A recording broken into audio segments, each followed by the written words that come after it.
Welcome back, everyone. Today, another special guest, Dr. Benny Joyner. Benny, Dr. Joyner, should I call you Dr. Joyner or Benny? Benny's fine. Just don't call Benny. me late for dinner. Okay. So Benny's with us. We'll have a write-up about Benny in the post. So check him out, all the wonderful, meaningful, heartfelt work he's doing in our world. We're just really honored, actually, truly honored to have him with us. And Benny, we're going to kick it off. Shannon, what's the question for Benny? Yeah, so Benny, here's the question that we ask all of our guests, and that is, what's in your leadership backpack right now? What's a tool or an approach that's really helping you in your leadership?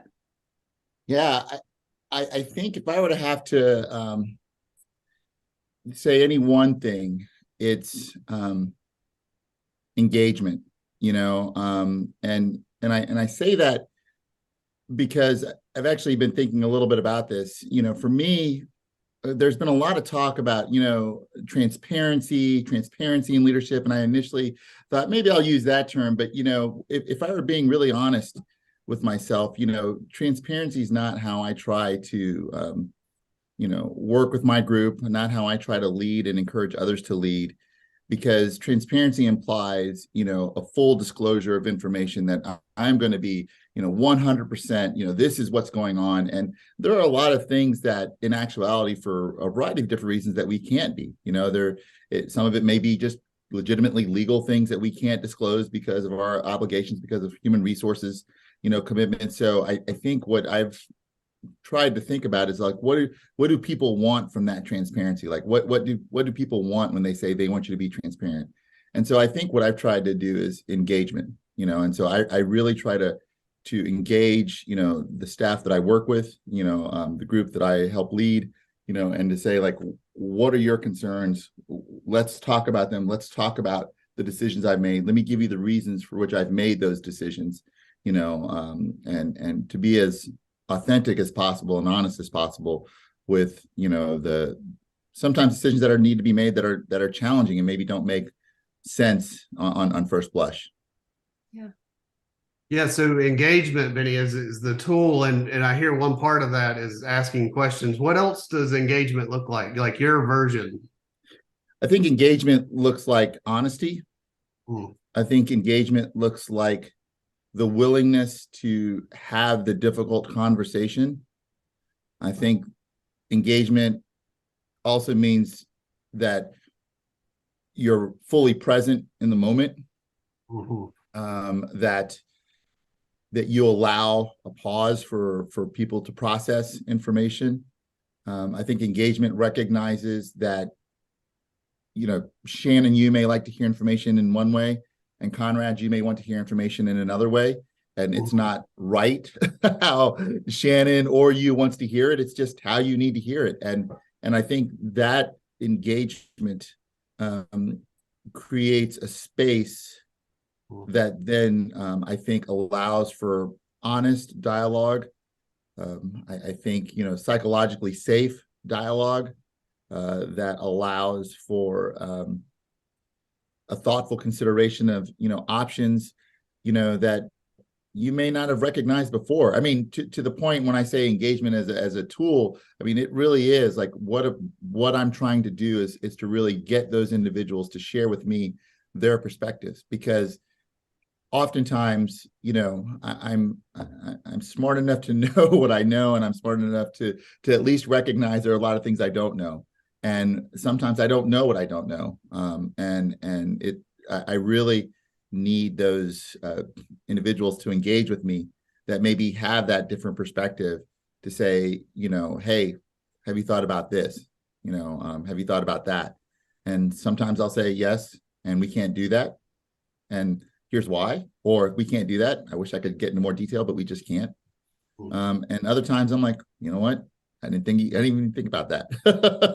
And so let me explore that option, and I'll explore and go, you know what? Either yes, that's something that we can consider, or no, that we still can't do that. Benny, what makes engagement especially important in your working context, like in hospital leadership, health system leadership? I think it's especially important for a couple different reasons. There's one, the clinical hat that I wear, caring for patients, caring for, those children that are really in extremis, and helping families understand why we got to where we are, to really have to tell them some hard truths that they may not want to hear. So to hear their fears, to better understand, exactly where they're coming from, so that I could be as, clear in my decision-making process as I possibly can.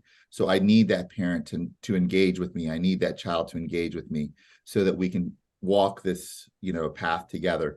Because the moment that I'm not engaging, the moment that I close off that avenue, things happen. That's when, families get angry.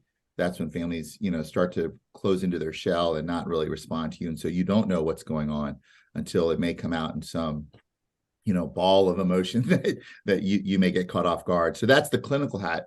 Then there's the administrative piece. And I think there's an administrative piece that comes out, because I think healthcare, whether we want to acknowledge it or not, is a business, but it's a business that really involves decisions that are the highest stakes decisions that we can make, right? I mean, we're talking about decisions that impact people's lives.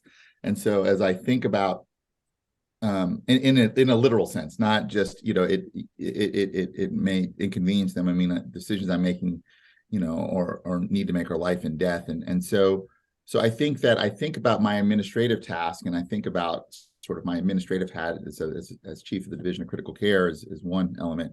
And I have a wide group of highly intelligent, highly motivated individuals, who come here with their earnest best. They want to do the right thing. They want to take care of kids, and they want to have the tools. They want to be afforded the opportunities to do that. And so I think in that daily hat, I have to ensure that they're supported, to do that. And so some people take on the role as, division chief, as sort of leading this group. And as I told them when I first took on the position, I said, the hardest challenge about this is that, I just got 8 new bosses, because my job is to make sure that they have the tools that they need to do the best job that they can, that they're as fulfilled and as satisfied as they can be. Because again, if they are, then we all are. And so that's why engagement's important to me. And it sometimes requires a challenging conversation that we don't like to have, but it helps us move the ball forward. Yeah, I hear so much there too, Benny, about how it's really a gateway to building relationship and partnership, and that's really what you're able to create. Right. And I hope so. I think one of the things that I really try to do is create a space in which, that we can come together. I think the hybrid nature of this always becomes a little bit challenging, because we have to have these discussions, over Zoom, WebEx, and I think it's really important to see people's body language. Are their arms folded? Are they looking down? And half times you don't even know if they're in the room because the Zoom camera's off. So I think you want to create that safe space, and for people to be able to have dialogue with you, such that they can be the best version of themselves professionally. And I think that building that relationship, that trust, that notion that we're in this together, is really important to me. Cool.